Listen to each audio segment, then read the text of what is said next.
Hello everybody. Welcome back to the channel where we talk about stuff. For those of you looking for a great gift to give someone, Ledger currently has gift cards. They're great. They're a great way to give someone crypto who you've been trying to get into the market for a while and they just don't understand how numbers work. While I do not work for Ledger, I am an affiliate. Therefore, there's an affiliate link in the description below. We're either on the cusp of something incredible or it's about to hit the fan.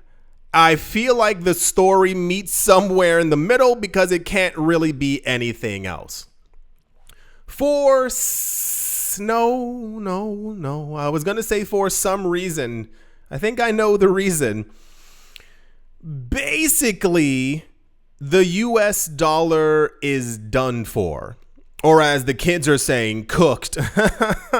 So, years of excessive money printing have kind of led us to this.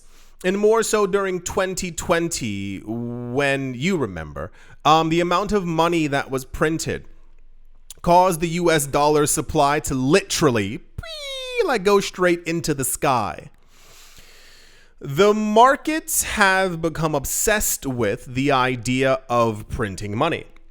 You've heard me say, and we've gone over a multitude of times, a lot of people, a lot of analysts, a lot of banks, a lot of investors have been hoping and near salivating, really, at the idea of the Federal Reserve dropping interest rates. As we've gone over a multitude of times, it is going to rise rapidly inflation if they choose to do so. And B, we recently heard they have no intention of doing so anytime soon. Why? Because it would rise inflation. If you missed one of the other videos, the problem, my friends, is that while you and some of your friends might have assets, a lot of other people don't. A good 80-90% of people have nothing, not a gosh darn thing to their name. So if the Fed lowers interest rates and also starts QE, quantitative easing, basically printing money again, it is going to cause inflation to skyrocket. The other problem is that the US dollar is already inflating a lot more than it should.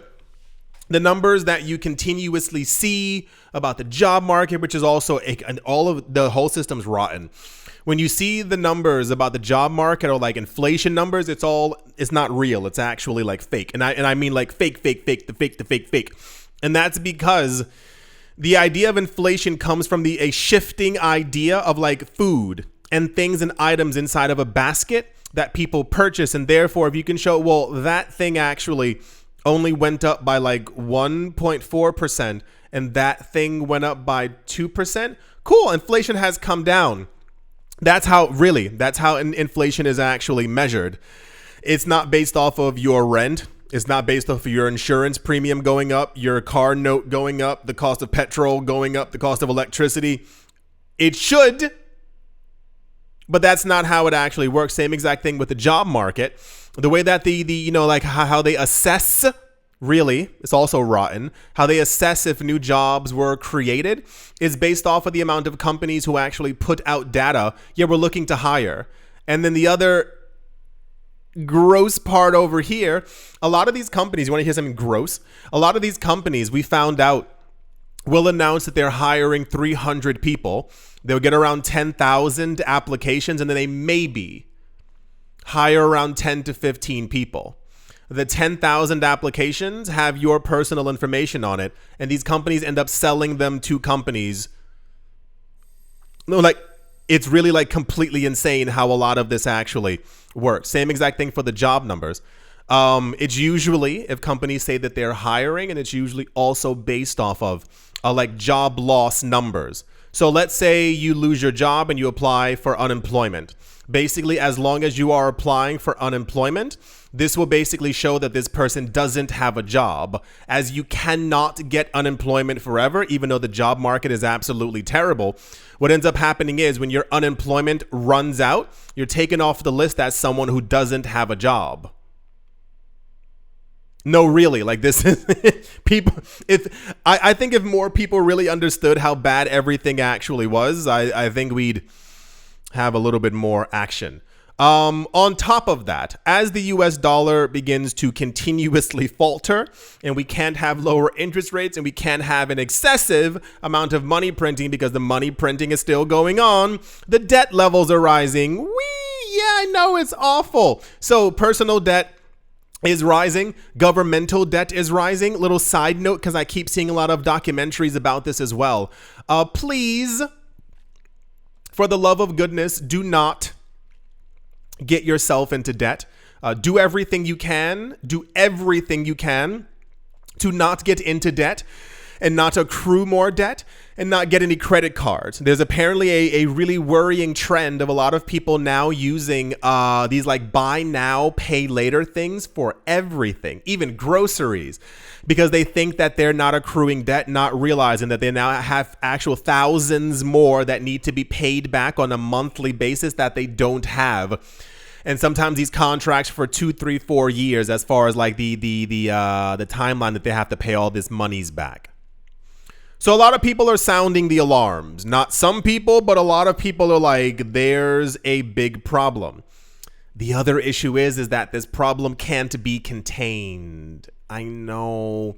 And that's mainly because with the quadrillions of dollars in debt that we have flowing through the entire world in wealth, a large portion of it is tied directly to debt.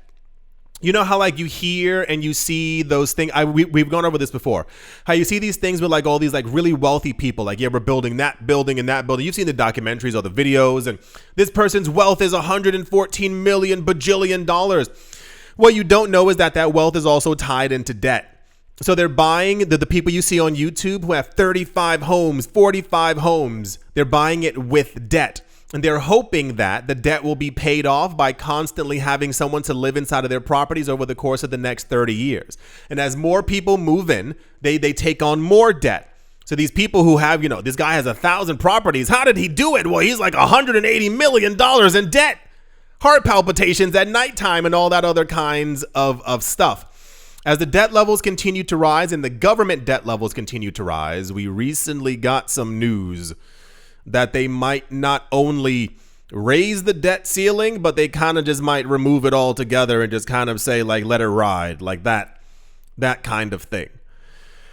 Coinbase CEO Brian Armstrong has warned that if Congress fails to address the current 37 trillion US dollars of debt. Can you guess what he's going to say? Guess. Right in the comment section. What do you think the Coinbase of CEO is about to say? If Congress can't get this under control, $37 trillion. Side note, the bill that was just pushed through as well, like 2 weeks ago, 3 weeks ago, is going to raise the U.S.'s debt level to $50 trillion in the next decade. That's 50 trillion just because of this bill. That's one line. Like there's multiple other lines. Yes. So the other causes of all of this are going to already send the U.S. debt to $50 trillion.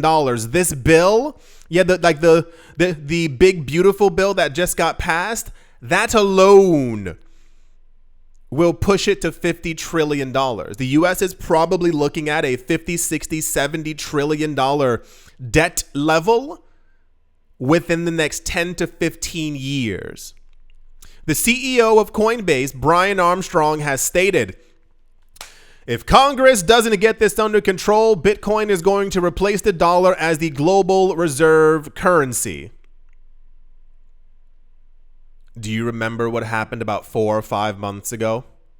Remember who else said those words? It was Larry Fink. Larry Fink is the CEO of BlackRock.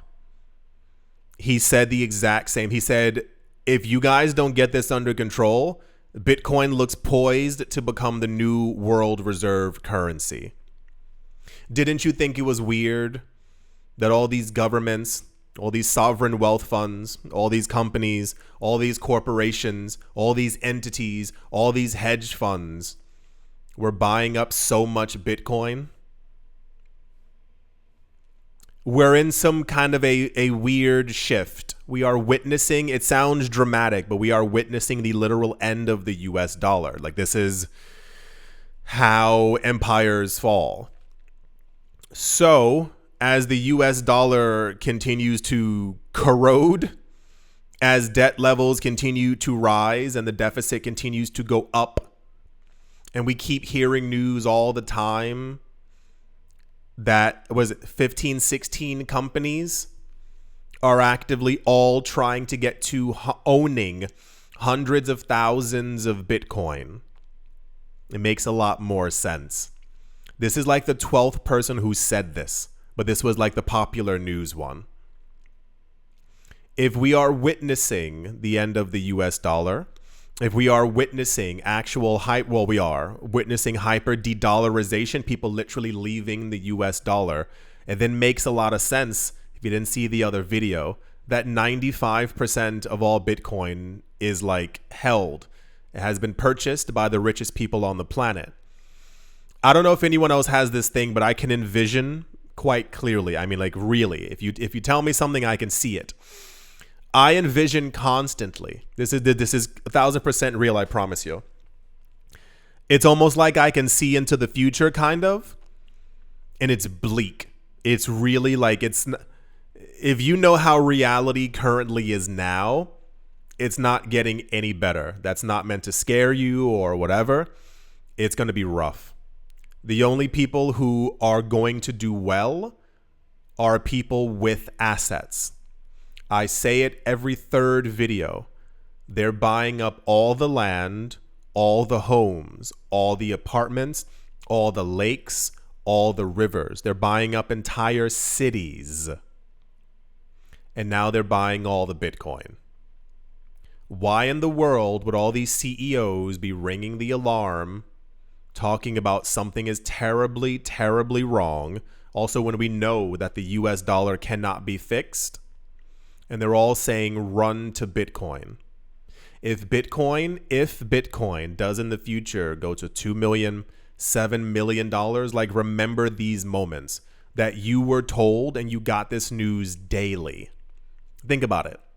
How often do we get news like this? It's all the freaking time, constantly, every 24 hours. Someone's buying it, someone's hoarding it, someone's accumulating it. It's nonstop. So the debt levels will not fall. Things are only going to get more intense as we go along.